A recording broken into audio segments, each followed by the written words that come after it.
Israel और Hezbollah के बीच cease fire से मिडिल ईस्ट में जहां शांति की उम्मीद की जा रही थी, वहीं अब एक नए मोर्चे पर संघर्ष शुरू हो गया है।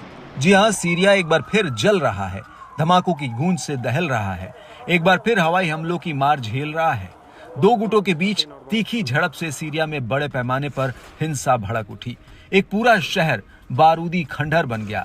सीरिया के दूसरे सबसे बड़े शहर अलेप्पो पर अमेरिका और तुर्की समर्थित विद्रोही गुटों ने कब्जा कर लिया है। इस्लामी समूह हयात तहरीर अल शाम यानी HTS ने रूस और ईरान समर्थित बशर अल असद की सत्ता के खिलाफ आर पार की लड़ाई छेड़ी है।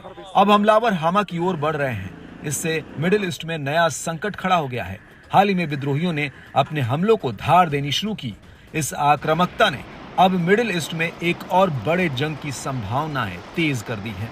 बताया जाता है कि बशर अल असद की सरकार के पास अलेप्पो का एक ही हिस्सा बचा है। पिछले हफ्ते तक जो इलाके असद की सेना के कंट्रोल में थे, वो अब विद्रोहियों के अधिकार में हैं।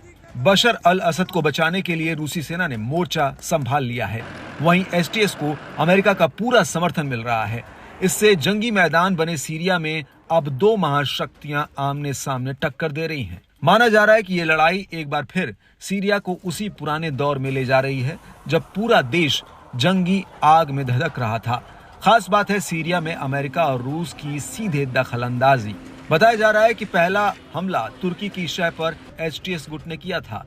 इसके पीछे की वजह HTS ने अलेप्पो शहर पर खोई हुई जमीन को वापस से हासिल करना बताया है। बता दें कि सीरिया के बीते 10 सालों के गृह युद्ध में अलेप्पो शहर एक खतरनाक वॉर जोन रहा है। गाजा की बर्बादी इसके आगे कुछ भी नहीं है। जहां अमेरिका HTS गुट को आतंकी संगठन मानता है, वहीं दावा है कि पर्दे के पीछे से अमेरिका ही सबसे ज्यादा सपोर्ट करता है। खास बात है कि विद्रोहियों के हमले में सीरियाई सेना कुछ ही घंटों में ढह गई। ऐसे में एक बार फिर सीरिया में गृह युद्ध की आहट सुनाई दे रही है। राष्ट्रपति बशर अल असद ने विद्रोहियों से निपटने के लिए रूस से मदद मांगी है।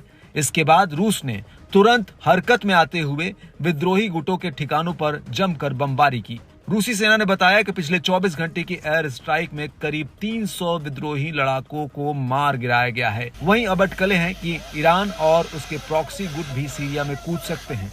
ताजा संघर्ष को एक बार फिर बशर अल असद सरकार के तख्ता पलट की कोशिशों के तौर पर देखा जा रहा है।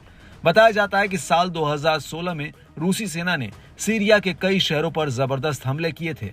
इससे रूस के बशर सरकार को सीरिया के प्रमुख शहरों पर कब्जा दिलाने में काफी मदद मिली थी। बता दें कि HTS को अल कायदा की तर्ज पर तैयार किया गया था।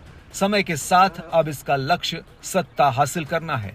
विद्रोही असद को एक तानाशाह मानते हैं। ऐसे में इस युद्ध में कई ताकतवर देश भी शामिल हो चुके हैं और बड़े स्तर पर तबाही की आशंका बनने लगी है।